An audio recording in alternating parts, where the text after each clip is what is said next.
Hello student, we continue the chapter management of the natural resources. हमने बताया था कि तीन नेचुरल रिसोर्सेज जो forest and the wildlife, water and coal, petroleum के बारे में पहले वीडियो बताया था आपको, किसके बारे में बताऊंगा मैं।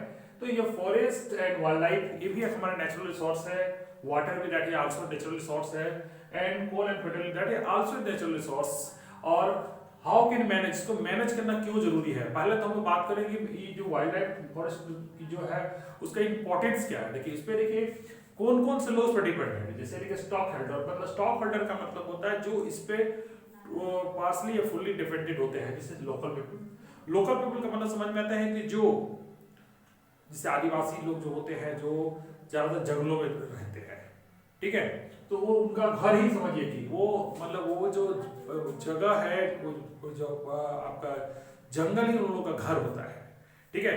अगर हम इसको प्रोटेक्ट नहीं करेंगे, अगर वाइल्ड लाइफ को हम लोग सॉरी ये फॉरेस्ट और वाइल्ड लाइफ को हम लोग प्रोटेक्ट नहीं करेंगे तो उन लोग नहीं बच पाएंगे। दूसरा फॉरेस्ट डिपार्टमेंट, फॉरेस्ट डिपार्टमेंट जो है वो जो उसका जो काम हो जो होता है the government and the owners and the land control by resources from the forest। ये जो है आपका इसी से डिपेंडेंट है रिसोर्सेज को कंट्रोल करने के लिए। उसके बाद इंडस्ट्रियल, बहुत से इंडस्ट्री जो है जो हमारे फॉरेस्ट पे डिपेंड है, जैसे पेपर हुआ और भी जड़ी बूटियां जो मिलते हैं, ऐसा all are the dependent on the forest.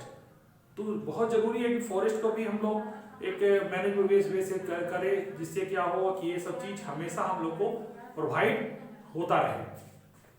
उसके बाद होता है wild life and natural synthesis. That means कि कंजर्व उसमें ये जो वाइल्ड लाइफ है, जो जानवर हैं, वो अगर ये सब जितने भी हैं वो कुछ खास स्पेसीज जो होता है, थेपिक स्पेसीज जो होते हैं, वो खास तरह के जंगलों में ही रहते हैं।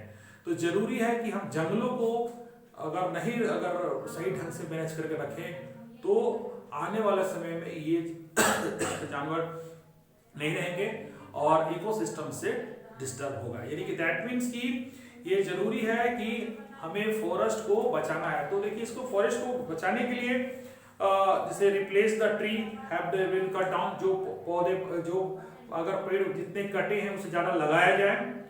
Stop the minimize the deforestation, उसको कम किया जाए। Consumption the wood and the charcoal should be decrease, उस लोगों को कम किया जाए। कोशिश करना चाहिए कि सब चीजों पर डिपेंडेंट ना हो। And social forestry programme should be undertaken by the large scale, होना चाहिए। और agro forestry programme should be encourage, उसको भी हम लोग करना चाहिए। क्योंकि देखिए इसके लिए कुछ कुछ जो फॉरेस्ट को बचाने के लिए, इस रिसोर्सेज को बचाने के लिए कुछ कुछ कभी कभी क्रांति रिवोल्यूशन हुए हैं, जैसे चिपको आंदोलन, ठीक है, जो आपका हुआ था। उसके बाद कुछ जगहों पर जो जैसे विश्नोई समाज के लोग होते हैं वो जानवरों को बहुत ही, जैसे कि अभी आप बहुत जो एक हुआ था जो सलमान खान ने जो काला हिरण को मारा था, ठीक है ना, तो उसमें विष्णु समाज ने उसके अगेंस्ट से बोला था, क्योंकि उन लोग उसको एक बच्चे की तरह पालते हैं, उसको दूध पिलाते हैं, है ना। तो दैट मीन्स कि फॉरेस्ट को बचाना बहुत ही हम लोगों को, ये जरूरी नहीं कि वो आदिवासी लोगों का काम है, उसके लिए कोई आंदोलन करना पड़े। इसमें हम आप सभी को भी जरूरत है कि हमें उसको बचाना, ठीक है। उसके बाद आता है वाटर। वाटर तो जानते हैं कि अगर जल है तो कल है, अगर आपको जल नहीं है तो फिर आगे जीवन बहुत सी जगह होता है जो स्कार्सिटी ऑफ द वाटर से जूझ रहे हैं। कुछ जगह जैसे कुछ जो वर्ल्ड में जो आप केप टाउन जो फर्स्ट ऐसा जो वर्ल्ड है जिसमें उस पर 0 वाटर हो गया। ऐसा मत सोचिए कि वो केप टाउन की बात, हो सकता है कि आने दिन में हमारा ही शहर हो, हमारा देश का नाम हो। तो अब इसको बचाना भी जरूरी है। तो इसके लिए पहली बात 2 तरीके से हम लोग उसको बचा सकते हैं, डैम से और रेन वाटर हार्वेस्टिंग से।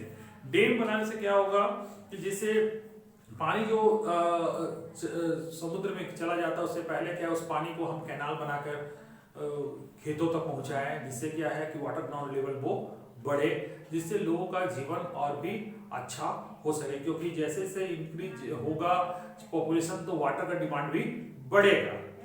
उसके बाद जैसे कि ये जो आपका जो लार्ज टेहरी डैम जो है, जो गंगा नगर पर बना है टेहरी डैम, जो बहुत बड़ा बनाया गया है, उससे क्या है वहाँ गंगा के जल को ज्यादा से ज्यादा हम लोग इस्तेमाल कर रहे हैं।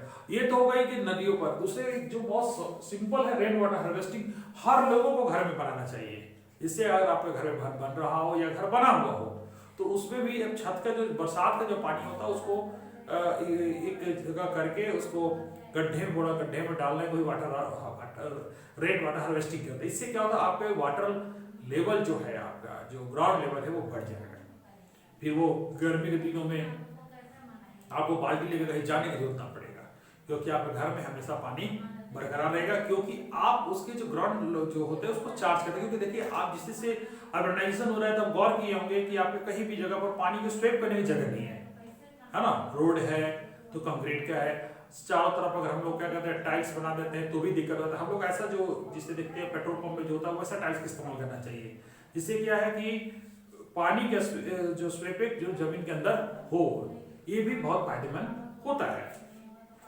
तो इस तरह से हमारा जो है ये सब टेक्निक इस्तेमाल करके हम रेन वाटर को हम लोग बचा सकते हैं। इस नेचुरल रिसोर्स वाटर को इस तरह से हम लोग मैनेज कर सकते हैं।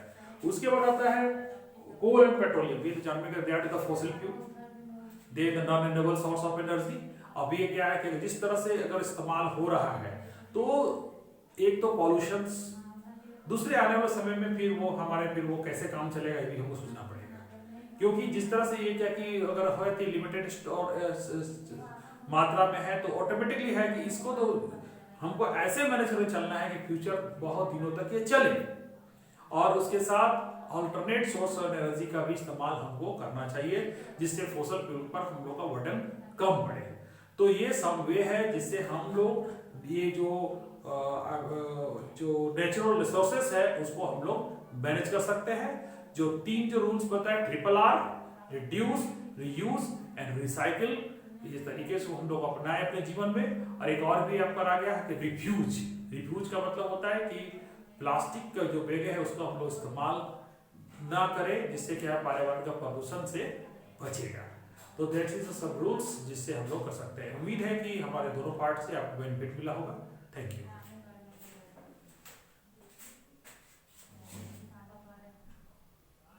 उसका मौसम